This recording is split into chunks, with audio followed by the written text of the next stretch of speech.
14º Jogo do Livro e 4º Seminário Internacional Latino-Americano. Literaturas, acesso, materialidades. Literatura, acesso, materialidades.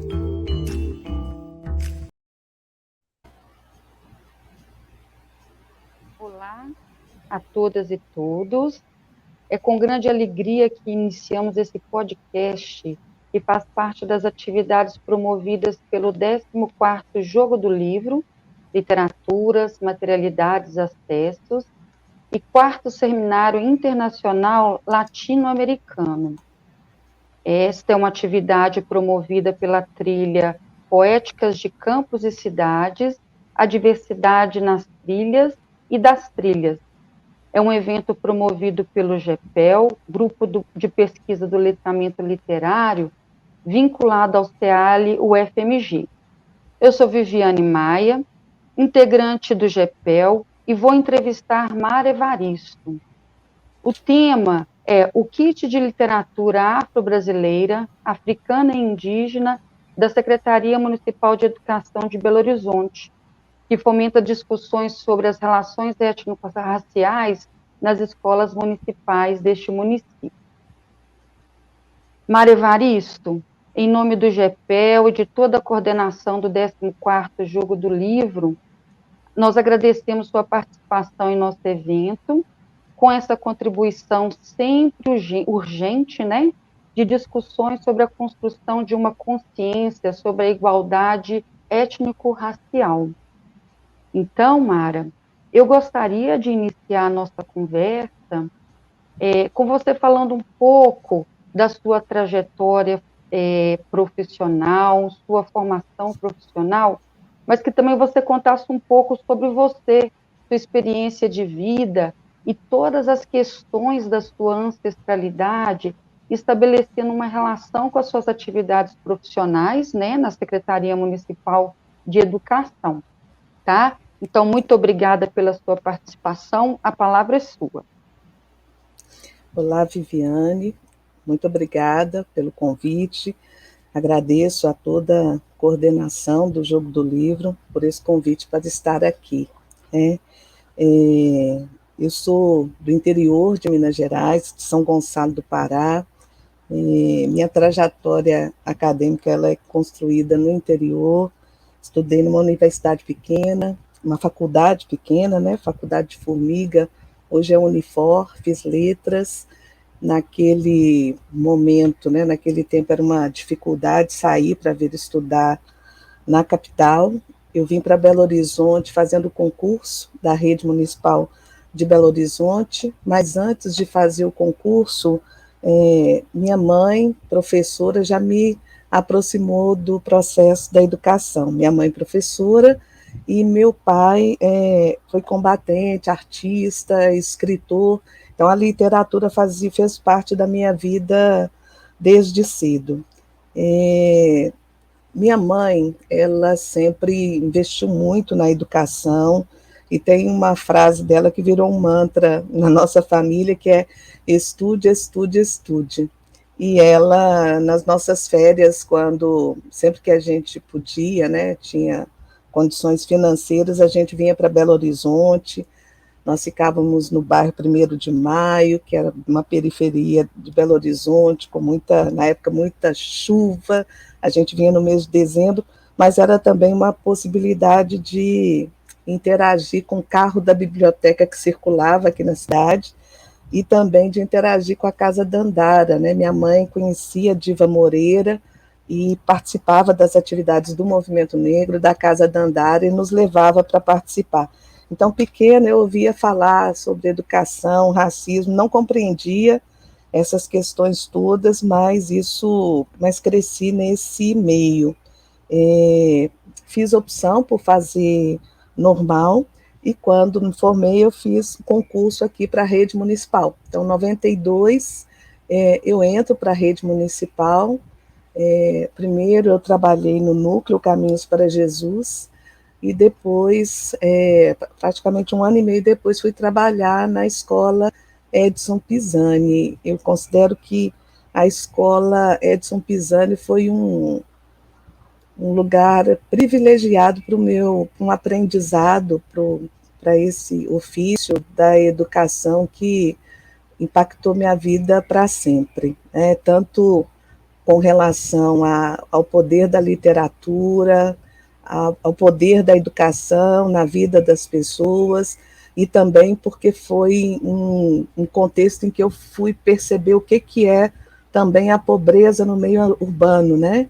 Eu vivia em São Gonçalo, minha família não tinha poder aquisitivo, é uma família pobre, mas a pobreza no interior, ela tem, pelo menos no interior que eu vivi, ela tinha um contexto menos trágico do que aqui em Belo Horizonte. Então, foi um impacto muito grande viver tudo isso. E esse processo, né, com os estudantes, trabalhando no campo como alfabetizadora, trazendo a literatura, em alguns contextos eu percebia como as obras literárias, os textos literários eram distantes da realidade que a gente estava inserida, da realidade que eles viviam, e a proposta de trabalho com esses textos era pensar um pouco como é que aquelas histórias seriam se elas acontecessem naquele contexto.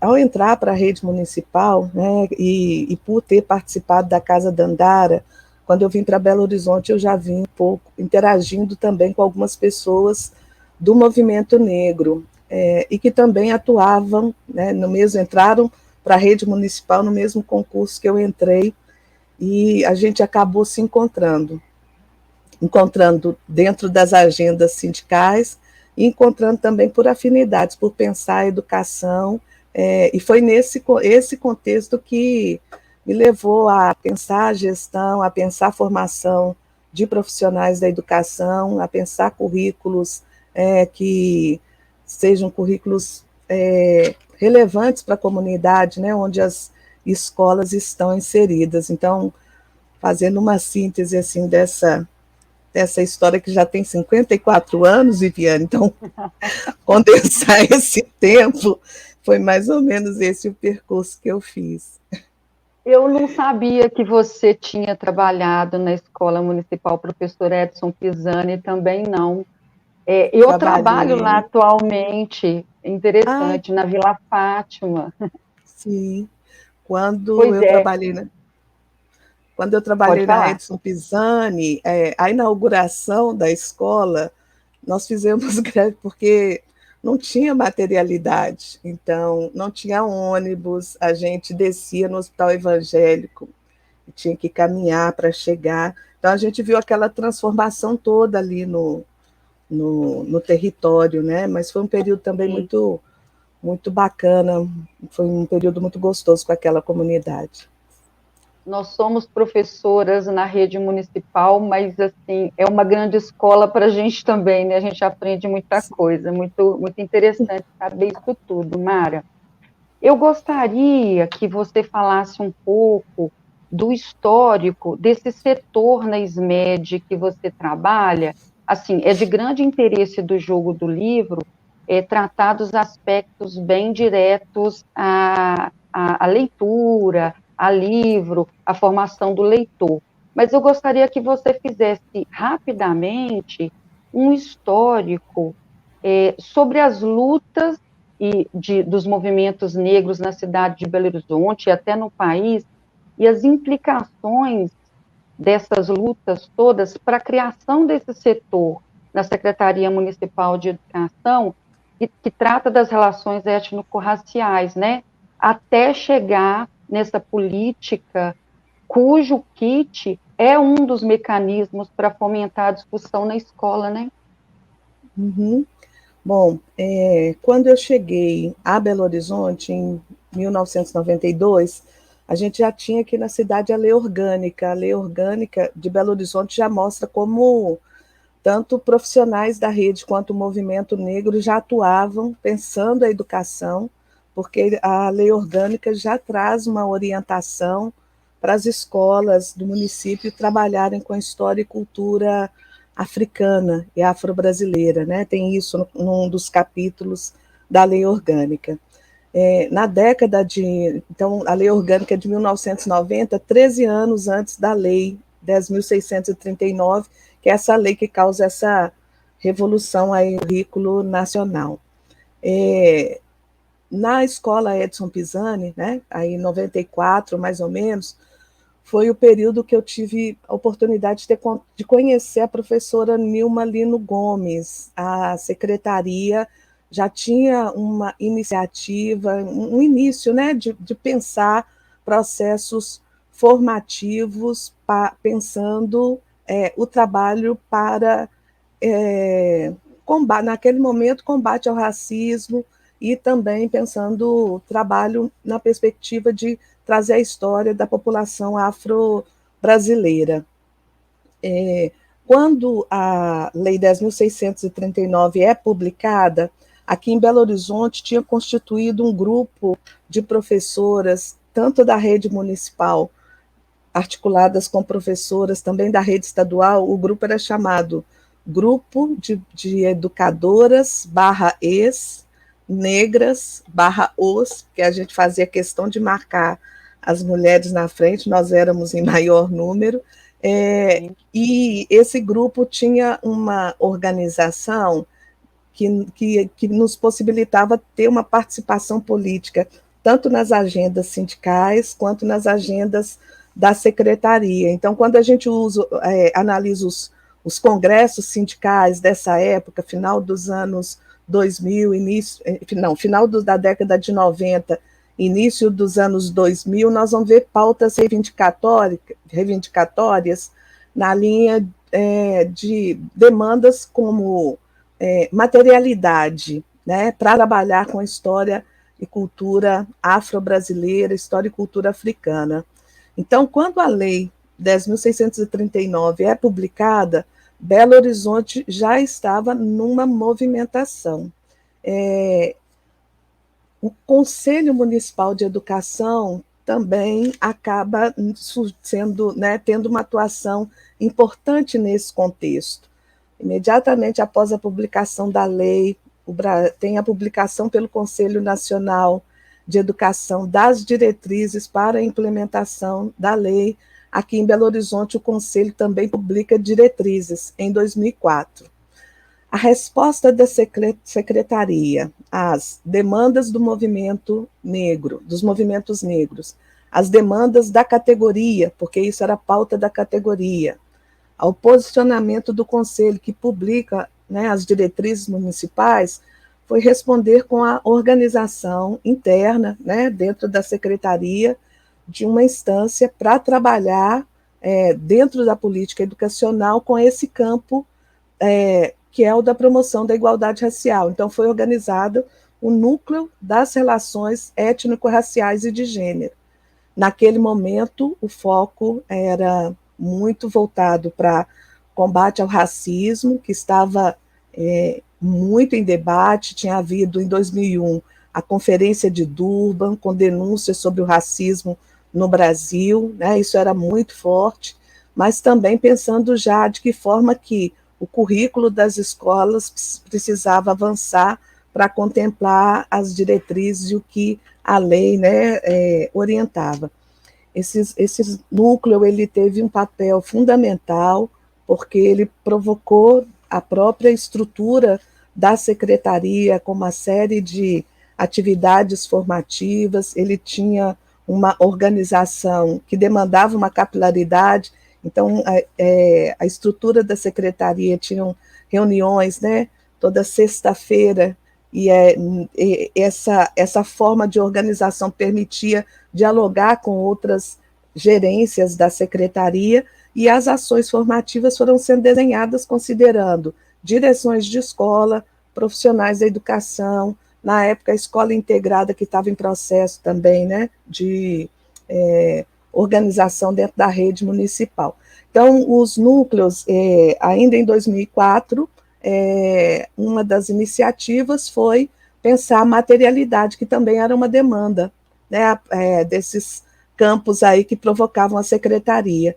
E uma experiência que foi identificada nesse campo, em São Paulo, foi o de compra de livros literários e o núcleo daqui fez um investimento, buscando nas editoras títulos relativos à história e cultura africana e afro-brasileira. Então, a primeira compra foi feita a partir dessa pesquisa, né? Pesquisa em outras cidades e capitais que tinham políticas semelhantes. Eu estou me lembrando agora de São Paulo, eram poucas iniciativas. Belo Horizonte, de fato, é uma capital que foi vanguarda nesse contexto, e a partir daí essa política se tornou permanente, né? Num primeiro momento, os títulos foram indicados pela secretaria, mas a partir do segundo ano já houve um movimento de publicação de portaria para que as editoras passassem a apresentar os títulos para a secretaria, né? E aí foram criadas comissões que selecionavam, dentre esses títulos apresentados, quais aqueles que estavam mais em sintonia com a proposta da lei 10.639. Com a publicação da lei 11.645, que aí trouxe, né, a obrigatoriedade para o trabalho com a história e cultura indígena, as editoras também e a própria secretaria começa com essa busca de obras literárias e obras teóricas, né, sobre história e cultura indígenas, e esses kits começaram a ficar mais diversificados. Então, a origem, né, dos kits é dessa forma. Quais mudanças aconteceram dentro da secretaria? Em 2013, devido à demanda das políticas, né, era núcleo das relações étnico-raciais e de gênero, houve uma divisão. Então, ficou um núcleo para trabalhar e focar na política de promoção da equidade, igualdade e equidade racial, e um núcleo com o foco específico nas políticas de gênero e diversidade sexual. Em 2017, houve uma outra mudança, e aí foi organizada dentro da Diretoria de Educação Inclusiva e Diversidade Étnico-Racial a gerência das relações étnico-raciais, que é o setor que eu estou vinculada. Com relação ao kit, a mudança que aconteceu nesse processo foi em 2012, até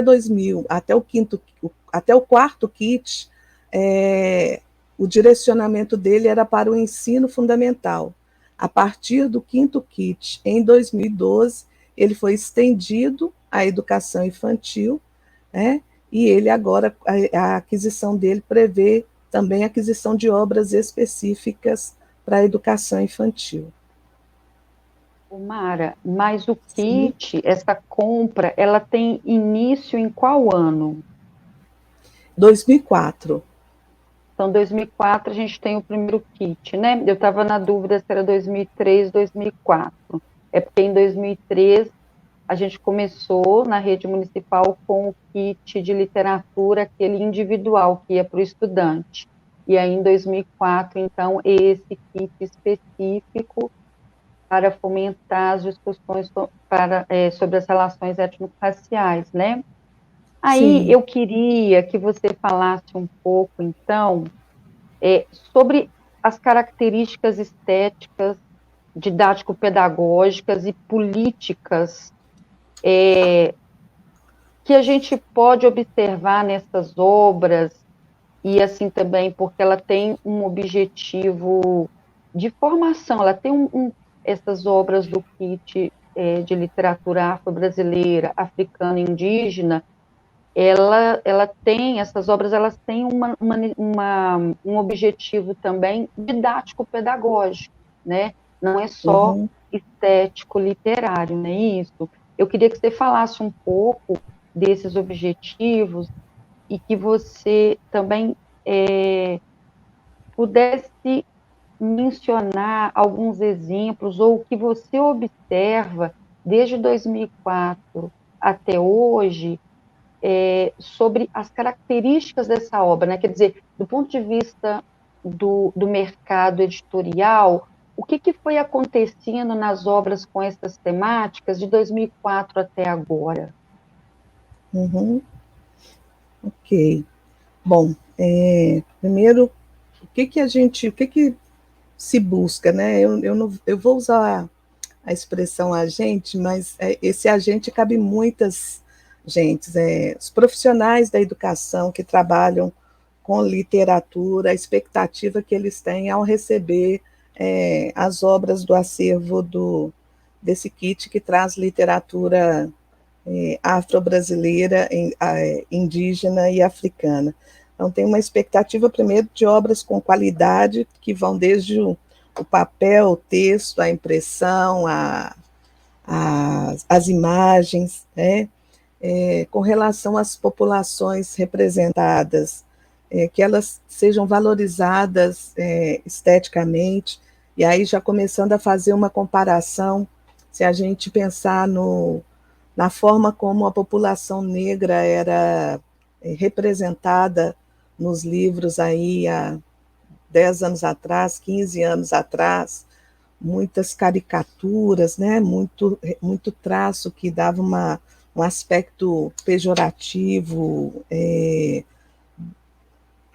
até desumanizando, né? Havia ilustrações que a personagem ou o personagem parecia mais um animal do que um ser humano. Além disso, há também um interesse muito grande com relação ao conteúdo, né? Com relação a informações que esses textos vão trazer, essa literatura vai trazer. A gente percebe, em algumas conversas, a dificuldade que algumas crianças têm de compreender a ideia de continente. E é justo porque são crianças, eu estou pensando aqui um pouco crianças pequenas. Mas a interação com os livros, quando os livros localizam povos diversos, essas crianças começam a perceber essa diversidade cultural que há no mundo, né? E também interagir melhor com culturas diferentes que estão próximas a elas. A gente percebe isso tanto com relação às culturas que estão relacionadas aos países africanos e também pensando os povos indígenas e a forma, né, de representação que acontecia antigamente na literatura e a forma como hoje eles aparecem. Então, essa possibilidade de trazer uma literatura que tenha uma aproximação geográfica, histórica, cultural, linguística, com povos que não estão tão próximos dos estudantes, mas que possibilite eles conhecerem ou terem um vislumbre dessas culturas, isso tem sido muito importante. Um outro ponto que eu queria destacar com relação ao idioma. Palavras das línguas africanas começam também a fazer parte da dinâmica escolar, principalmente os nomes, né? O Brasil ele interagia com uma facilidade muito grande com nomes de origem inglesa, mas tinha uma dificuldade, e tem ainda uma dificuldade de interagir com nomes de origem indígena. Isso, quando eu digo Brasil, eu estou restringindo o Brasil aqui, pegando também os não indígenas, tá? Porque os indígenas não tem problema com isso, mas tem uma dificuldade também de interagir com nomes indígenas. Então, a literatura tem naturalizado e aproximado esses nomes, e isso também é um ganho para a educação, né? A literatura, ela trazia estereótipos que ficavam muito marcados, né? Vou entrar aqui num campo melindroso para a literatura, mas que eu gosto de trazer, que é, por exemplo, a representação da tia Anastácia. A tia Anastácia é um estereótipo muito forte aqui no Brasil e fora, porque quando a gente pensa na tia Anastácia, a gente pensa em produtos como Fubacinhá, a gente pensa na personagem do programa do desenho animado Tom e Jerry, a gente lembra do filme O Vento Levou. Então, é um personagem que ficou muito forte.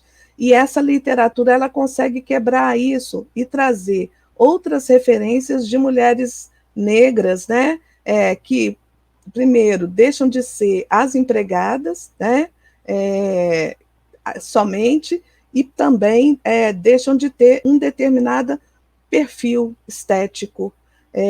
Então, essas mudanças são importantes. Do ponto de vista dos povos indígenas, a literatura também rompeu com o estereótipo que é forte, né? Aquela ilustração que mostra um rosto, né, associado ao indígena, com 4 traços no rosto, 2 de cada lado, uma pena na frente, que a gente vai associar mais a forma do Apache, né, usar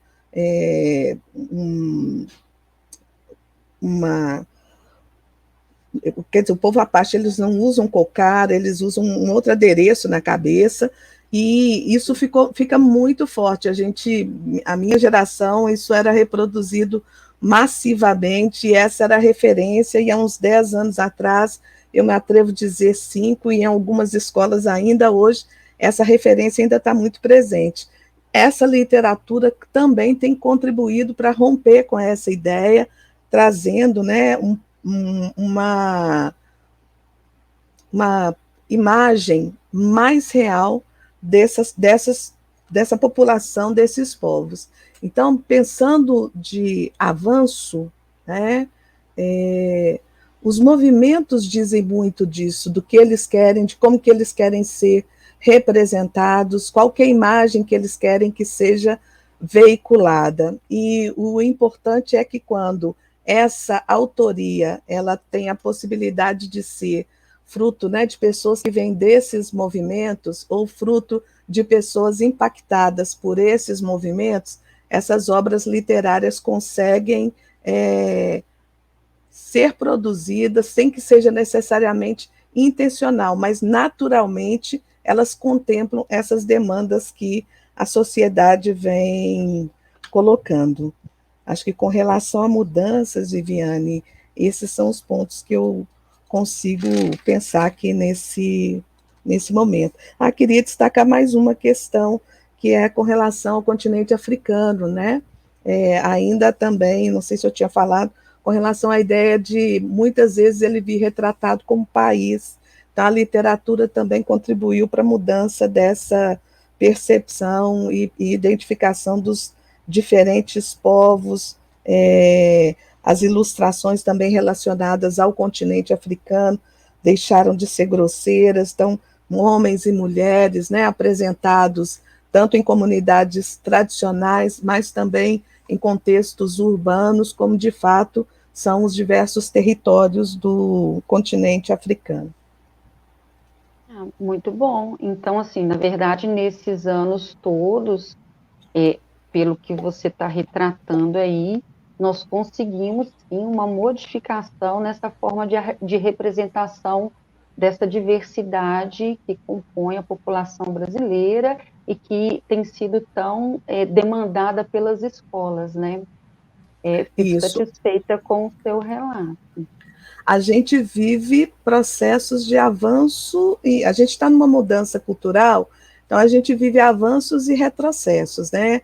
Esse ano, há 2 semanas, nós vimos aí um grande movimento denunciando a forma como o processo de sequestro e vinda nos navios para o Brasil, sim, como é que foi retratado. Então, nós temos que o tempo todo ter uma atenção, as editoras precisam, mesmo que o autor, né, seja um autor excepcional, ter dentro da equipe um olhar muito apurado, muito atencioso, porque a gente tem uma cultura que ficou por muito tempo, trabalhando numa perspectiva de registros estereotipados, distorcidos, e erros podem acontecer. Por isso a necessidade de se ter uma atenção. E não são todas as editoras que estão nesse patamar. Por isso que o processo do kit, ele é uma seleção. A gente tem ainda muitos materiais que não estão com essa qualidade que eu apontei aqui. Sim. De qualquer forma, mesmo com os avanços, é preciso ficar atento, justamente por essa justificativa que você ressalta, né? Quer dizer, existe uma tradição do mercado editorial, inclusive, representar toda essa diversidade numa perspectiva que não é aquela que um autor negro, que um autor indígena e, porventura, um autor cigano falaria da própria cultura do próprio povo, né? Então, Mara, Isso. a gente já teria muito mais coisas para conversar, mas o nosso tempo já está no limite. Assim, gostaria muito de te agradecer pela sua disponibilidade, pela sua presença no 14º Jogo do Livro, Literaturas, Materialidades e Acessos, e 4º Seminário Internacional Latino-Americano, na nossa trilha Poéticas de Campos e Cidades, a diversidade nas trilhas, promovida pelo GEPEL. Tá?